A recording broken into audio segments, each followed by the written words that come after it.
sou Tarsília Rego. Hoje estou tendo a grata satisfação de conversar com o superintendente do IBAMA, Herbert Lobo, não por acaso Lobo, né?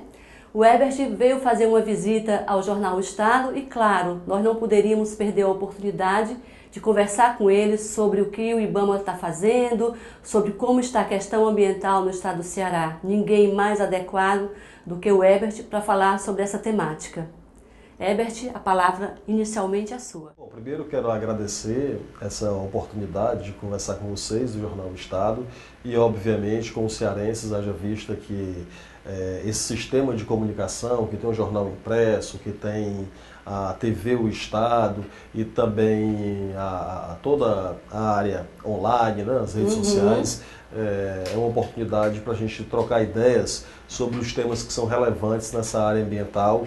E em falando de temas relevantes para a área ambiental, é algo que efetivamente interessa a todos nós, porque diz respeito ao futuro, não só da nossa geração, mas das próximas gerações que estão por vir. Herbert, eu quero começar lhe perguntando sobre qual você considera o grande desafio encontrado no IBAMA a partir do momento que você assumiu? Bom, quando a gente assume uma instituição, o primeiro desafio é que as pessoas que compõem essa instituição, os quadros técnicos, e aproveitando para dizer que o IBAMA tem quadros técnicos absolutamente capazes, respeitados, experientes, né? Uma grande equipe formada por profissionais muito acima da média, por assim dizer. E primeiro é ganhar a confiança, o respeito e se colocar à disposição para que essa equipe possa exercer com a maior competência possível o seu trabalho. Eu acredito que o papel de um superintendente é, acima de tudo, o papel de liderar. E para liderar você tem que conseguir o respeito das pessoas, a confiança das pessoas e, acima de tudo, se colocar à disposição para trazer os subsídios que são necessários para que todos possam exercer bem o seu trabalho, a sua responsabilidade. Qual o objetivo principal do IBAMA como instituição, como organização? Bom, o IBAMA, o nome do IBAMA, né, é Instituto Brasileiro de Meio Ambiente e dos Recursos Naturais Renováveis. E nós somos responsáveis por colaborar, por contribuir com a proteção do meio ambiente e dos recursos naturais renováveis, como falei agora há pouco. Portanto, é uma ação que ela é bastante diversificada. Nós temos lá núcleos de fiscalização, de controle e fiscalização ambiental para coibir os crimes que são cometidos contra o meio ambiente. Nós temos núcleo de licenciamento ambiental, todo e qualquer empreendimento para ser implementado. Ele precisa ter uma licença ambiental, porque muito provavelmente quase 100% dos empreendimentos, eles têm um impacto no meio ambiente, ou se não tem um impacto direto no meio ambiente, eles consomem produtos advindos do meio ambiente. E também, ao processar esses produtos, geram resíduo, geram rejeito, enfim. Então isso também tem que ter uma destinação correta. Então, uns mais, outros menos, mas as instituições empresariais e também os órgãos públicos, os governos também, através das suas instituições, eles impactam efetivamente no meio ambiente. Se nós, que somos consumidores finais, que somos indivíduos, impactamos, imagine as organizações, sejam elas públicas, privadas ou mesmo do terceiro setor.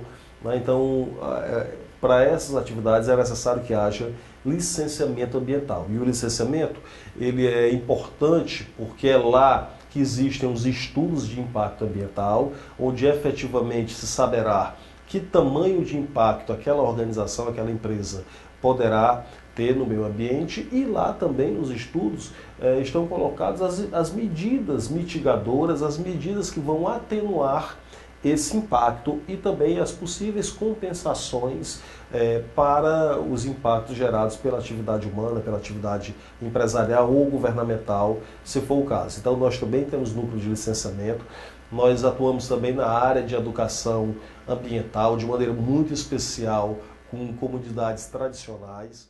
Até onde o IBAMA atua? Porque eu sei que o IBAMA fiscaliza e multa também. Mas o governo do estado fiscaliza e multa também. A prefeitura fiscaliza e multa também. Até onde vai o espaço de cada um na hora de aplicar a multa, por exemplo? Bom, em 2011 foi editada uma lei complementar federal, que é a Lei Complementar 140 de 2011. Nessa lei estabelece qual é a área de atribuição de cada um dos entes federados na área ambiental. Esses entes compõem o CISNAMA, né, que é o Sistema Nacional de Meio Ambiente. E lá está estabelecidas as atribuições de cada um.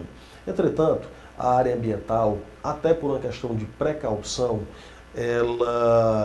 a atuação dessas instituições, elas são subsidiárias, ela pode ser subsidiária, pode ser complementar e, por vezes, até concorrente, no sentido de que, se uma instituição, porventura, tem a atribuição de fazer a defesa do meio ambiente, seja fiscalizando, multando, embargando uma determinada área, e se ela não faz, outra instituição ambiental poderá fazê-lo. E acho que o espírito do legislador foi justamente trazer uma maior salvaguarda, uma maior proteção ao meio ambiente. Porque muitas vezes não é nem que o órgão que teria a ação primária de atuar não queira atuar. Muitas vezes está acontecendo naquele momento uma emergência, um dano ambiental e esse órgão não tomou conhecimento. E pode ser que a denúncia chegue para um outro órgão, né? Pode ser que, porventura, um fiscal esteja passando ali naquele momento e viu um dano ambiental. Então, a responsabilidade do fiscal, a responsabilidade da instituição é fazer cessar de imediato aquele dano ambiental, mesmo que ela não seja a instituição que tenha primazia naquela ação. Quando o empreendimento afeta um estado, dois estados, por exemplo, o estado do Ceará e o estado do Piauí. E aí cabe ao IBAMA fiscalizar? Seria isso? Ou não? Sim. Ou se o empreendimento atinge só um município, aí cabe só aquele governo local fiscalizar. E se atinge 2 municípios, cabe ao governo do estado fiscalizar? Então, se esse impacto é muito localizado, é apenas no município, o município é o órgão adequado para isso. Se esse impacto, de alguma forma, desse empreendimento, ele tem uma abrangência que pode ser mais regional, por assim dizer, né? Cabe ao órgão estadual. E se for um impacto que interfira em mais de um estado, essa ação se dará através do IBAMA. Com relação ao bioma Caatinga, né? O que é que o IBAMA faz, sob o ponto de vista de atuação e fiscalização, que atua mais fortemente para proteger esse bioma? Bom, essa preocupação que é sua também é minha, não apenas pela responsabilidade institucional que ora tenho, mas pelo fato de ser fruto dessa terra do Nordeste, por ter nascido, sempre morei em áreas urbanas, mas aqui onde termina a cidade do interior, pelo menos onde termina a cidade onde começa a floresta, na Caatinga, é uma linha muito tênue, né? A gente está o tempo todo ali se misturando com esse bioma. Então, eu também tenho um afeto todo especial pelo nosso bioma Caatinga. Caatinga é uma floresta, tal qual as florestas tropicais da Amazônia, tal qual a Mata Atlântica, tal qual o Cerrado, e por aí vai. É uma floresta. Às vezes, pela questão, quero crer que pela questão da estiagem, nós passamos parte significativa do ano, a maior parte do ano sem chuvas, então, até por uma defesa natural, biológica, essas plantas perdem folhagem, enfim, e essa fisionomia de parecer assim, como se fosse falar assim de maneira bem popular, assim, meio que de garranchos, né, por assim dizer. Seca e de garranchos. Parece que é algo que tem um status menor, uma importância menor. Não é verdade.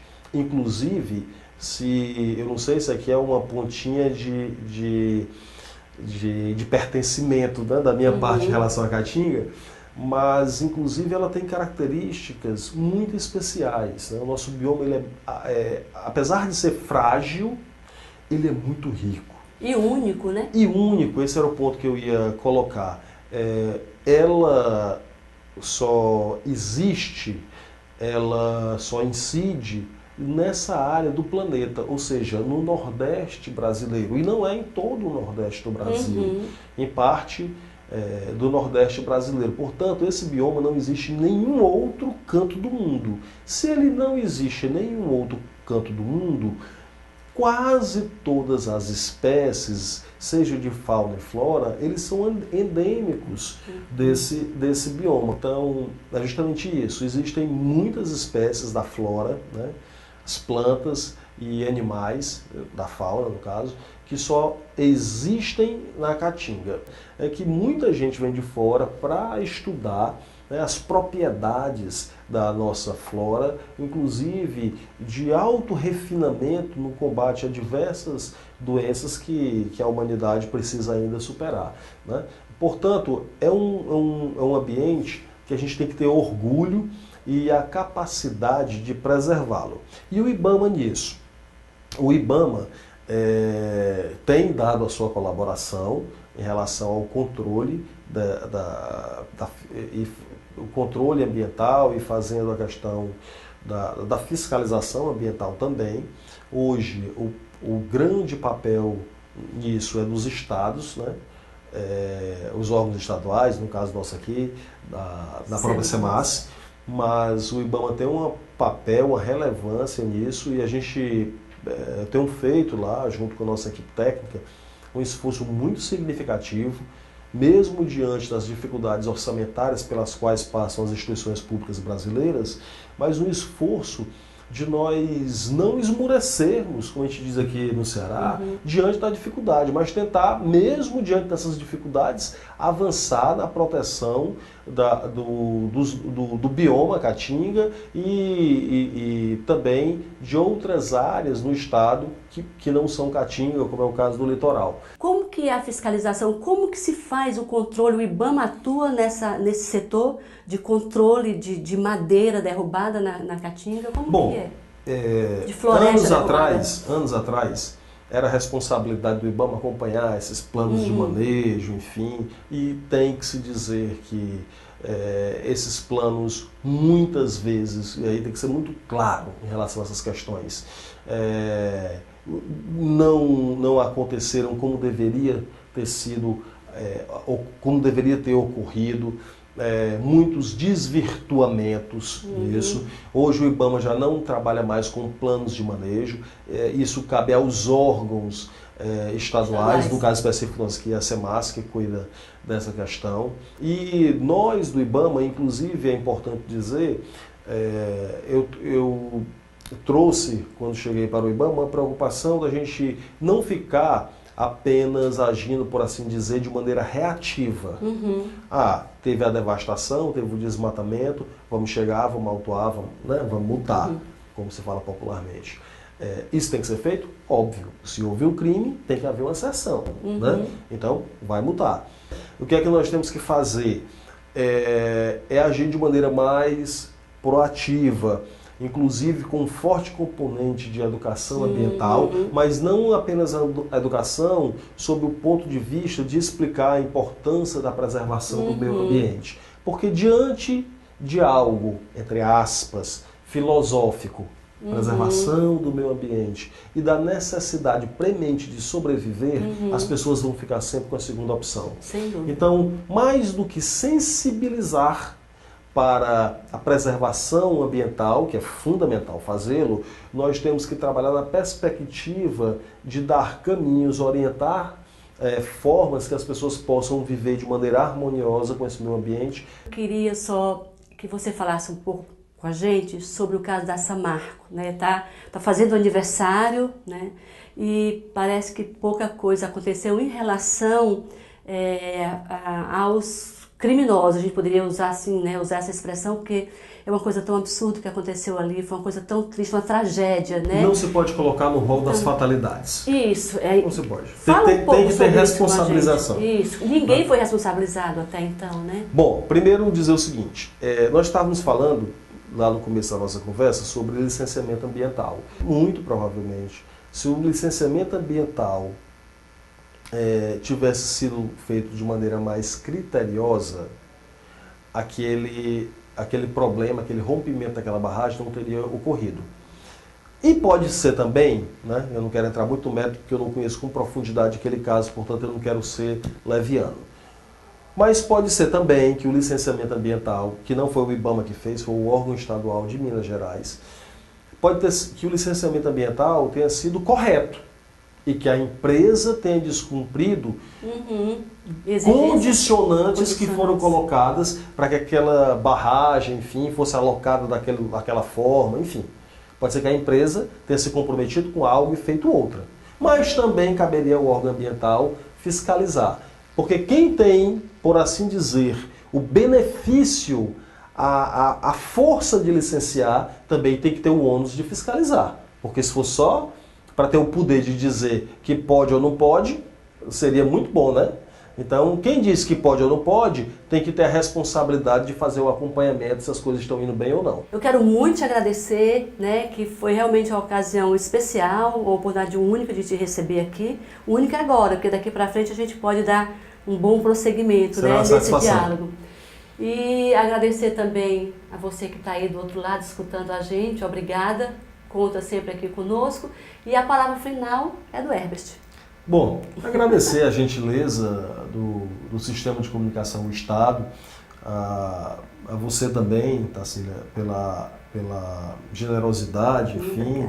E é muito bom conversar com alguém que conhece bastante da área ambiental, sabe efetivamente o que perguntar e pergunta o que interessa para o meio ambiente e para as pessoas, para a população de uma maneira geral, que cada vez mais é sensível a essa temática que, repito, não é uma temática apenas nossa aqui, é uma temática planetária, né? E hoje a conectividade que existe no mundo, os meios de comunicação, as inter-relações, faz com que a nossa responsabilidade ela não seja apenas local, mas que seja global. Portanto, mais uma vez agradeço a gentileza de nos receber e espero que a gente possa, em outras oportunidades, desenvolver projetos que envolvam meio ambiente, comunicação, e o Jornal Estado eu tenho certeza que pode dar uma contribuição muito significativa, né, dentro dessa perspectiva.